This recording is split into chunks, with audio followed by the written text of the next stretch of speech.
Hey everyone, Craig here. Tonight I am at Disney's Hollywood Studios because it is Star Wars Galactic Nights. Backwards. Yeah, it's that tonight. So Disney invited us here, so I'm here with Corey, who's probably, gonna end up in the background throughout the night, just like he normally does in these kind of things. But yeah, we're ready to have a good Star Wars packed tonight. So throughout the evening, right. I'm in the background too. Don't worry about it. Yeah, throughout the evening, there's going to be lots of stuff like the projections on Tower of Terror again. Some of the updated shows now to include Solo: A Star Wars Story, which just came out this weekend, and the big event though for us, the one that kicks off the entire night, is a panel about Galaxy's Edge. Right now, it's happening right now. We're doing this instead. Exactly. So. I'm guessing that our night is going to go start now, and first thing you're going to see, a little bit of that panel. It's such a thrill for me to be part of the Star Wars universe. I absolutely love it, not only as an actor, but also as a fan. And tonight, we're going to hear some very exciting news about the future of Star Wars. Are you ready for that? Are you ready to go inside Star Wars Galaxy's Edge? I certainly can't wait to explore all that the brand new planet of Batuu has to offer. Now, I've been involved with Star Wars for many years, and that love of Star Wars started when I was just 7 years old, when I went to see Star Wars A New Hope in the cinema. And I had a small group of action figures, and I used to immerse myself in that world through those action figures. And then when I was 11 years old, I was cast in the films, and I got to walk on the sets, I got to play on the sets, and I got to battle stormtroopers. It was fantastic. And I wondered about the possibilities of a real live Star Wars experience. But then the director said cut, and it was all over. But when you're on Batuu, no one's going to say cut. It's an immersive experience that you're absolutely going to love. So, are you ready to meet the architects of this brand new world? We are actually building AT-ATs, full-size AT-ATs.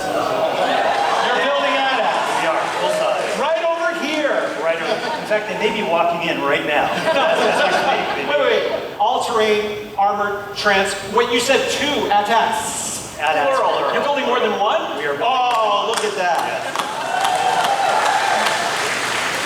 And I think when these are so massive, when they appear in the films, they're typically done as a digital effect. So nobody's ever thought about doing these full-size practically before. It's been quite a feat, actually, to pull this off completely. And speaking of feet, there's a pair of feet. You may want to look at. Really amazing attention to detail. Our partnership with Lucasfilm on this whole project has been so seamless, and we've had access to the filmmakers and Doug Chang and the design team. So the accuracy and the level of detail in these is unprecedented. Tonight we're actually going to take you inside the attraction for the first time and give you a first peek at what these AT-ATs look like. You want to see it?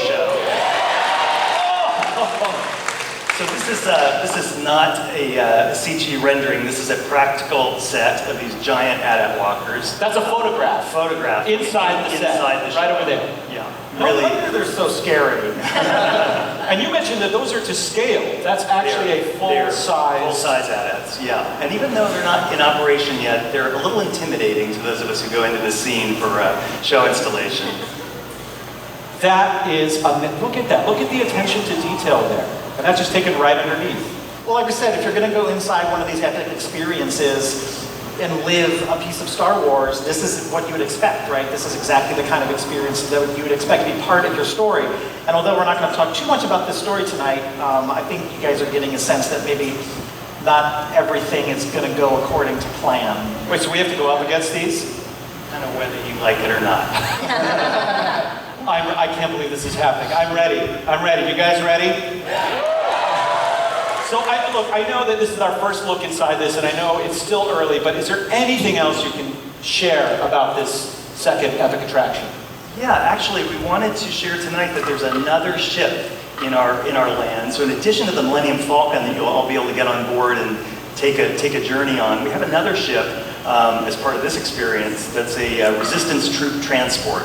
And I think some of you in the audience may have been familiar with this. We released some artwork previously, And if any of you went to the D23 Expo in Anaheim last summer, we actually had a model of that on display, but we haven't said a lot about it.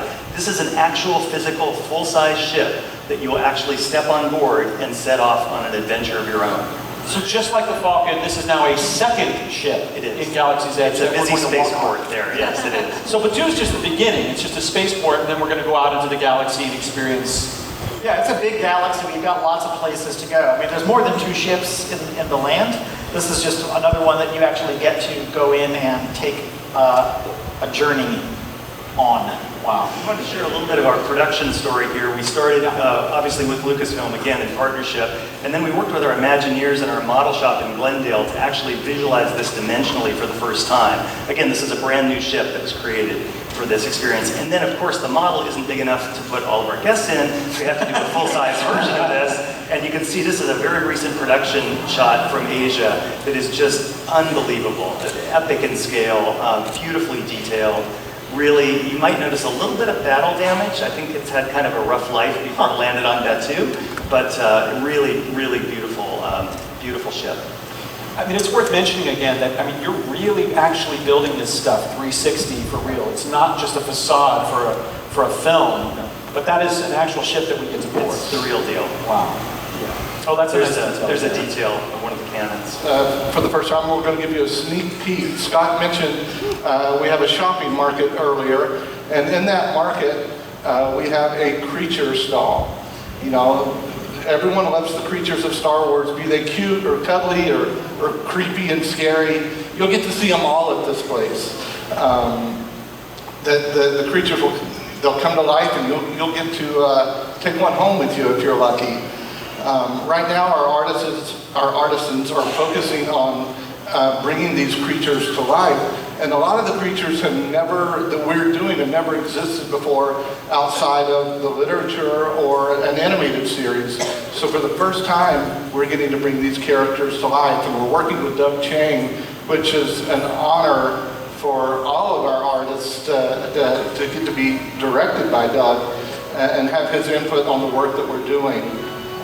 We're very lucky to have him working with us, but for the first time you'll see these creatures coming to life that have only existed in print before or existed in an animated series, for instance. How many of you know the Loth Cats from Star Wars?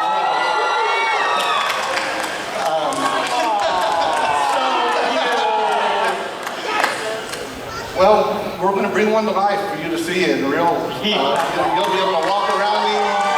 He'll be living, breathing. This is a sculpt that we're working on right now, and this is very early on in the process. This is one of the first reviews we did with Doug of the creature.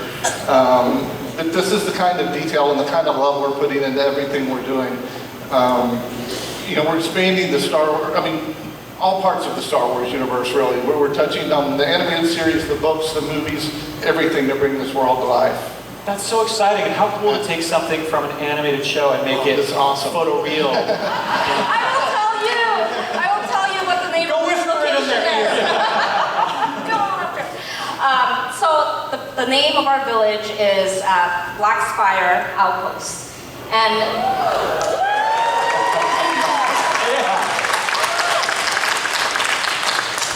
And there's a reason why we call it that. There are thousands and thousands of years ago, we imagined that there was these tall, towering ancient trees that overlooked the river valleys here.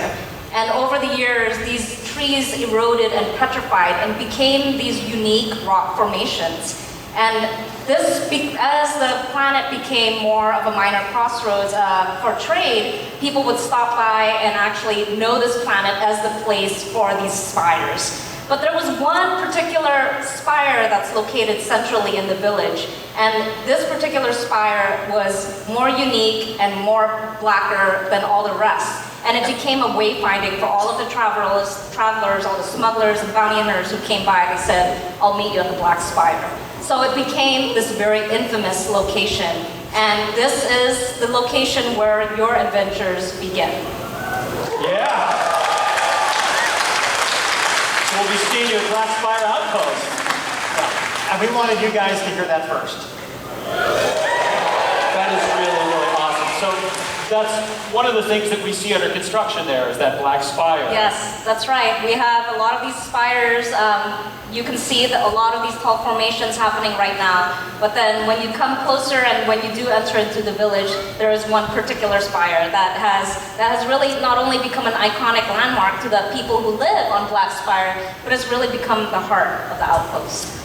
We just got out of the Star Wars Galaxy's Edge panel that they did here tonight, and it was actually pretty interesting. So they went over a little bit extra detail of things that haven't been released at this point. The main one is that we now know the name of the village on the planet Batuu that we're going to, which is Black Spire Outpost, and it's named because of one of the spires that's just a little extra black. So interesting. So added a little bit of more context to everything about Galaxy's Edge. Saw a little bit more concept renderings of like the giant AT-ATs that they have inside the building that we saw during the initial stages of the construction.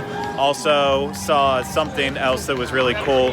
The ride vehicle, I think that it's going to be for the First Order Resistance ride. So just enough to keep the appetite up for that anticipation of Star Wars Galaxy's Edge, now that we know when it's going to open up at Disneyland and Walt Disney World generally. We know the season that it's going to open up in. So we're going to keep moving around. So there's lots of characters out and about that you can take your pictures with. So we're going to check some out. Might get some food, see how the lines are in regards to those. And there's just so much more. So we'll keep you updated.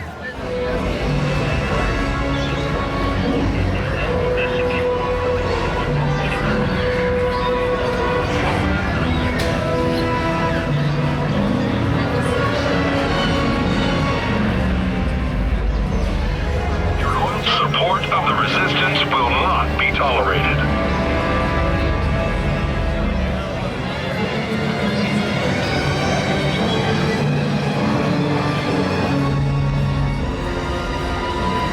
So last time we came to Star Wars Galactic Nights, we were so busy running around the entire time that we didn't really get to get any of the food at all.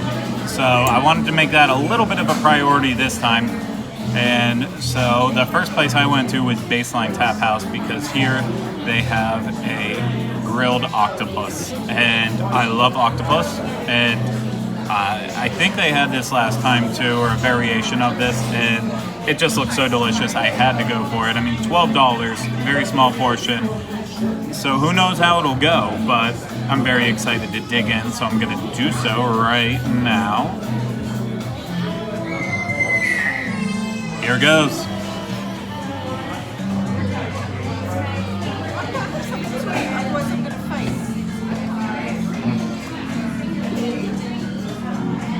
It's absolutely delicious. There's like a nice chili sauce on top too. Real spicy, real good. Big fan of this. Do you know how to make an octopus laugh though? I don't. How do you? You give it 10 tickles. I'm out of here.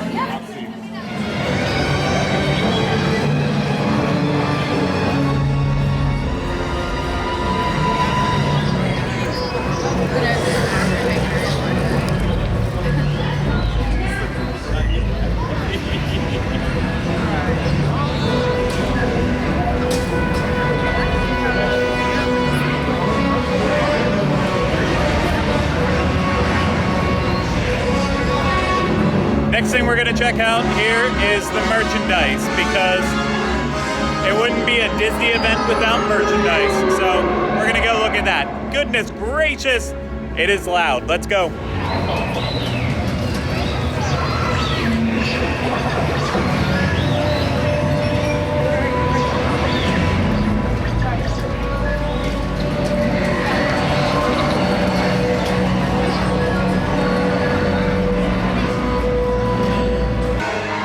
There was only 3 pieces of merchandise that I could find at this store at least, so not a lot, but still something you could take home if you wanted to commemorate the event. So I believe there's going to be a small little thing happening at the stage with the new actor who plays Chewbacca, so I'm going to go that way in case it's happening. And if not, we'll keep exploring.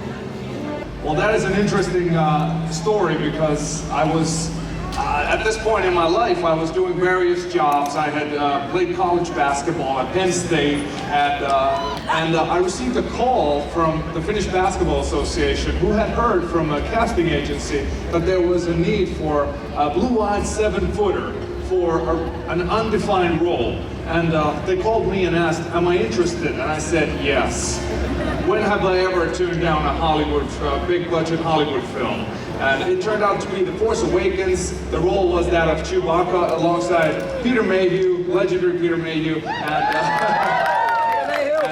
5 months of auditioning resulted in me getting a phone call. So we did this thing called Wookiee Boot Camp where you apply and only one person gets in, and I got in, and Peter Mayhew taught me many things. He told me how important it is to have your chest high like this, and to really move your head in angles like a real Wookiee should, and I'd studied all these things. I looked at the original films, mainly Empire Strikes Back, like over and over again.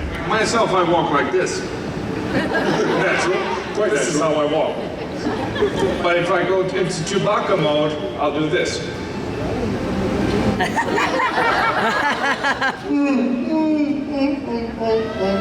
Something like that. I have the blessing of having blue eyes, because that was one thing that J.J. Abrams, the director of Force Awakens, really insisted on, because he had troubles with contact lenses. They just don't look real, the saturation and everything, it just wasn't right. So he wanted someone who had blue eyes. And so in order to make this work, I need to do these I need to work in front of the camera and constantly go into the feedback monitors to see what I'm doing, because I can't, in the suit, it's not my body and everything, so I dip my head, I bring my chest up, and I'm like, in order to make it work. It's a lot of work, and on top of that, you've got to nail the dramatic beats of the scene, and it's a lot of stuff you've got to do in the Chewbacca suit. So, I mean, I'm earning my sweat points, so yeah. What do you think about Chewbacca that resonates with Star Wars fans? Because I'm a big fan of Chewie myself. Yeah, I think Chewbacca's the way Chewbacca is so loved comes from the fact that he's very unique. He has a very specific, like Peter Mayhew's physical presence was something that we'd never seen before, and that's the basis from all that I do. So it was wonderful to have that kind of memorable, iconic character who also has a lot of heart and character in himself. He's a little bit stubborn, but also he loves his friends, is loyal, and wants to, do what's right. And that's why I think we all love Chewbacca. And because he's so hairy and huggable. Just got done watching the interview with Junis, who is the person who took over the role of Chewbacca from Peter Mayhew, and it was actually really entertaining. He's a really charismatic guy, so hearing him talk about his time working on Star Wars, you can tell he loves it so much. So definitely a highlight of this event, getting to hear him talk about it in person, but there's still more to do. So more character photo ops, and then also the Tower of Terror projections. I still haven't seen the new one for Solo, so I have a lot to do.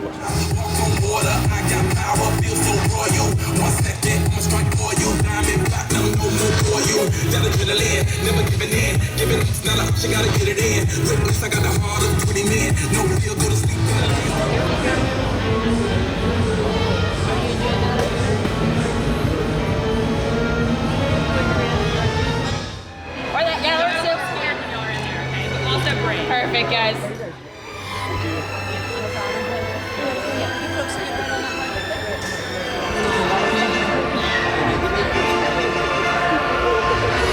Your suits are still equipment for a job. I want.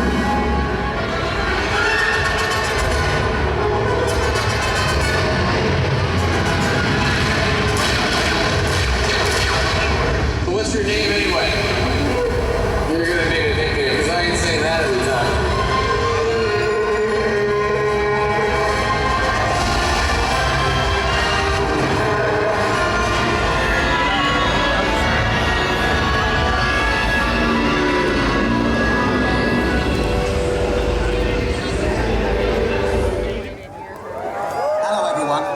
Warwick Davies, your host once again for Star Wars Galactic Nights. And what a wonderful night it's been.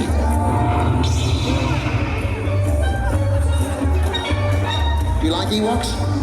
Yeah. Good. Except with a bit more enthusiasm would be nice.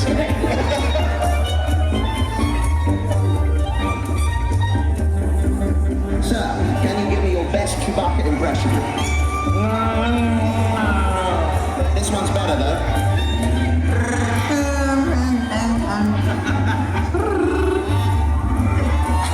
Next.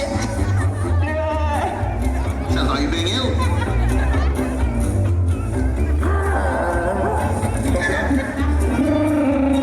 That was great, excellent, good work. Okay, sir, give me your best Wookiee impression. Impressive. Most impressive. Thank you all so much for sharing your love of Star Wars with me. I hope you had as much fun as I did tonight at Walt Disney World's Star Wars Galactic Nights. But before we say goodbye, there's just one more special treat for us to experience together. So let's all enjoy Star Wars: A Galactic Spectacular. And may the Force be with you. 1977, a triumphant year in screen history. On May 25th, at the world-famous Chinese Theater in Hollywood, California, Star Wars premiered. 40 years later, Star Wars has reached every corner of the world and across generations as the saga continues to transport audiences with the words, "A long time ago, in a galaxy far, far away." Through the Force, you will see other places. The future, the past, will friends shall die.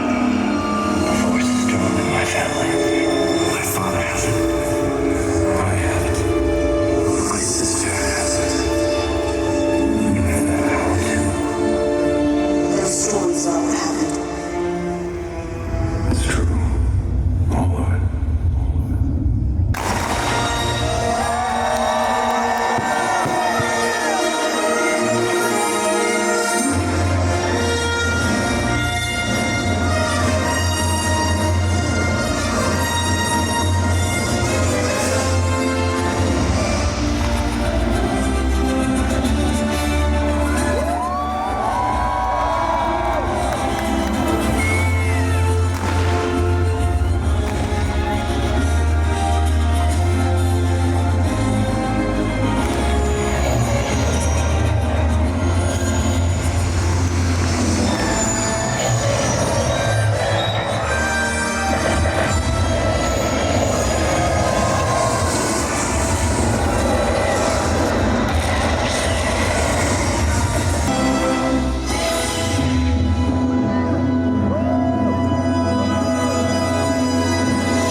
Okay, everyone, I am finished with my night at Star Wars Galactic Nights.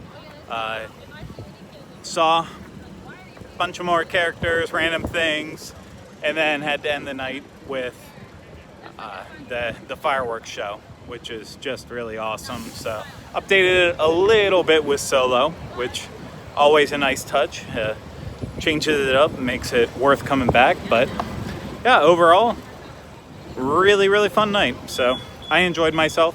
Still, just it's way too busy, way too much happening to get a lot of food, a lot of the lines to see the photo ops and all that stuff. It's just you have to really choose what you want to do. You can't do everything, but you go in knowing that, probably have fun. So if you have anything to say, of course you can always put it in the comments below and hit that thumbs up if you liked it.